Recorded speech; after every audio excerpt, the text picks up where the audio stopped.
வணக்கம் நேயர்களே. மீண்டும் ஒரு பதிவில் உங்களை சந்திக்கிறதுல ரொம்ப மகிழ்ச்சி. இன்னைக்கு சனி பகவான் 10ஆம் வீட்டை ஆட்கொண்டா என்னென்ன பலன்கள் அப்படிங்கிறத விரிவாக நமக்கு சொல்றதுக்காக டாக்டர் கலா நம்மோடு இணைகிறாங்க. டாக்டர் கலா. வணக்கம். இன்னைக்கு நம்ம சனி வந்து உங்கள் ஜாதக கட்டத்தில் 10ஆம் வீட்டில் இருந்தாருன்னா என்ன பலன்னு பார்க்க போகிறோம்.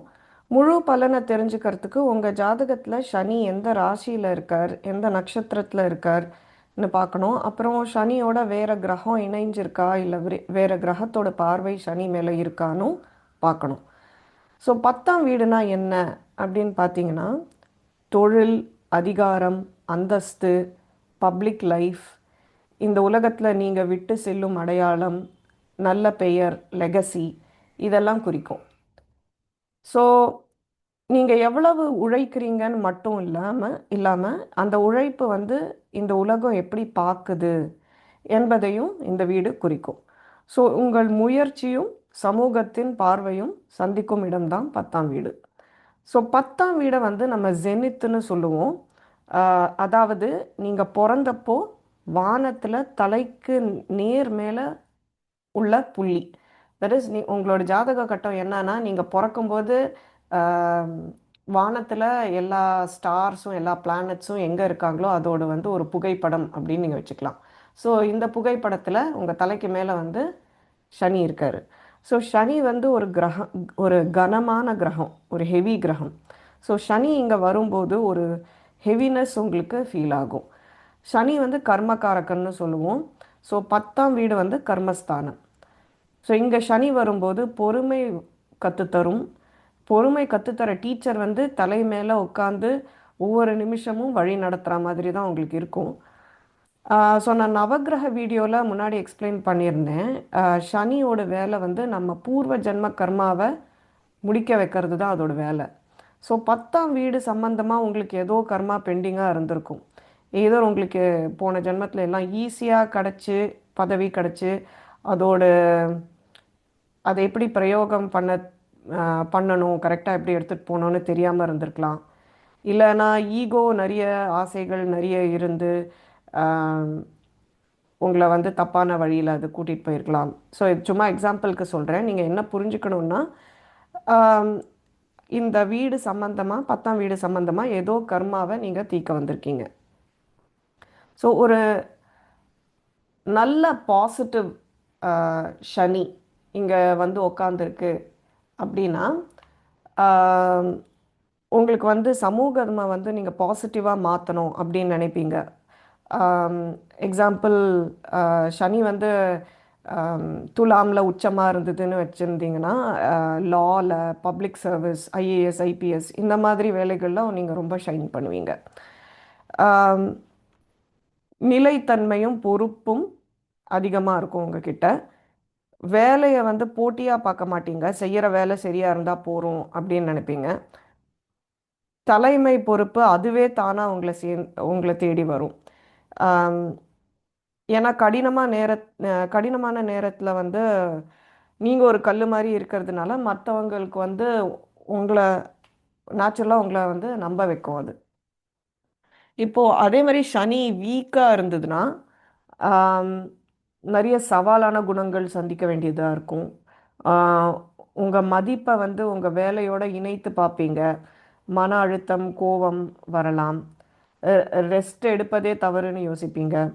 மற்றவங்க முன்னாடி தோற்று போயிடக்கூடாது அப்படின்னு நினைப்பீங்க. அந்த பயமே வந்து உங்களை அதிகமாக உழைக்க வைக்கும். நிறைய வேலையை வந்து நீங்களே இழுத்து போட்டு பண்ண வைக்கும். அதை வந்து மற்றவங்க நல்லா யூஸ் பண்ணிப்பாங்க அந்த குணத்தை. மேல் அதிகாரிகள், பாசஸ் ரொம்ப மோசமான பாசஸாக அமையலாம். எவ்வளோ ஹார்ட் ஒர்க் பண்ணாலும் அதை வந்து கவனிக்காமல், அப்ரிஷியேட் பண்ணாமல் இருக்கலாம். ஸோ இதெல்லாம் வந்து சவாலான குணங்கள். பட் ஆரம்பத்தில் முன்னேற்றமே இல்லாத மாதிரி தான் தோணும். ஆனால் போக போக ஸ்லோவாக வந்தாலும் நிலையான முன்னேற்றம் வரும். ஏன்னா சனி வந்து 36 வயசில் தான் மெச்சூர் ஆகுது அந்த பிளானட். ஸோ 36 வயசுக்கு அப்புறமா தான் நீங்கள் பண்ணுற இந்த வேலைக்கெலாம் பலன் பார்க்க ஆரம்பிப்பீங்க. நெக்ஸ்ட்டு வந்து சனியோட பார்வைகள். சனி வந்து 3ஆம் பார்வை வந்து 12ஆம் வீடு மேலே இருக்குது. 12ஆம் வீடு வந்து இழப்புகளை ஆம், குறிக்கும், லாஸஸை குறிக்கும். நான் முன்னாடி நிறைய வீடியோஸில் சொல்லியிருந்த மாதிரி சனி வந்து பிரேக்கு, செவ்வாய் தான் ஆக்சலரேட்டர். ஸோ பிரேக்கு இருக்கிறதுனால அந்த இழப்புகளுக்கு ஒரு பிரேக் வச்சிரும், ஒரு செக் வச்சிடும். அண்ட் சனி ரொம்ப ப்ராக்டிக்கலான பிளானட். ஸோ அந்த மாதிரி அன்னெசரி செலவுகள் அதெல்லாம் வந்து அது பண்ண விடாது நேச்சுரலாகவே. நெக்ஸ்ட்டு 4ஆம் பார்வை. 4ஆம் பார்வை வந்து அம்மா, பீஸ் ஆஃப் மைண்டு, மன அமைதி, வீடு, வாகனம் இதெல்லாம் குறிக்கும். ஸோ 4ஆம் பார்வையில் வந்து அம்மாவோட உறவு ரொம்ப கஷ்டமாக இருந்திருக்கலாம். இல்லை அம்மா ஒர்க்கிங்காக இருந்ததுனால அம்மா கூட பெரிய ஒரு ரிலேஷன்ஷிப் சின்ன வயசில் இல்லாமல் இருந்திருக்கலாம். வீடு, ஃபேமிலி, ப்ராப்பர்ட்டி எல்லாத்துலேயும் ஒரு ஹெவி ரெஸ்பான்சிபிலிட்டி இருந்திருக்கலாம். இல்லாட்டி கரியர், வேலையில் வந்து எக்கச்சக்கமாக முக்கியத்துவம் கொடுத்து வீடு, ஃபேமிலியில் வந்து எதுக்கும் டைமே இல்லாமல் போயிருக்கலாம் அவங்களுக்கு. கடைசியாக இப்போ நீங்கள் பார்க்க வேண்டியது 7ஆம் பார்வை. 7ஆம் பார்வை வந்து சாரி 10ஆம் பார்வை வந்து 7ஆம் வீட்டில் வந்து இருக்கு. ஸோ 7ஆம் வீடு வந்து மனைவி, பார்ட்னர் மட்டும் இல்லாமல் பப்ளிக், சொசைட்டி, கிளையண்ட்ஸ், கான்ட்ராக்ட்ஸ் இது எல்லாத்தையும் குறிக்கும்.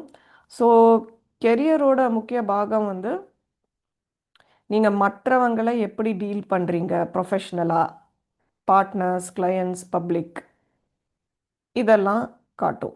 ஸோ இதில் சனி வந்து கஷ்டமான கிளையண்ட்ஸ் கொடுக்கலாம், ரொம்ப கடினமான பார்ட்னர்ஷிப்ஸ் கொடுக்கலாம், கனமான பப்ளிக் பொறுப்புகள் இதெல்லாம் கொண்டு வரலாம். இது ஆரம்பத்தில். பட் ஓவர் டைம் வந்து இதெல்லாம் நீங்கள் டீல் பண்ண கற்றுப்பீங்க. உங்கள் அதிகாரம், நம்பத்தன்மை, தட் இஸ் credibility, அப்புறம் உங்கள் ரெப்யூட்டேஷன் இதெல்லாம் வந்து இம்ப்ரூவ் பண்ண வைக்கும். ஸோ இதுதான் பொதுவான 10ஆம் வீட்டில் சனி இருக்கிறதுக்கான பலன்கள். நன்றி. நன்றி கலா அவர்களே. ரொம்ப தெளிவாக புரிஞ்சுது. ஆம், மீண்டும் ஒரு சந்திப்பில் மீண்டும் உங்களை சந்திக்கிறோம். மிக்க நன்றி.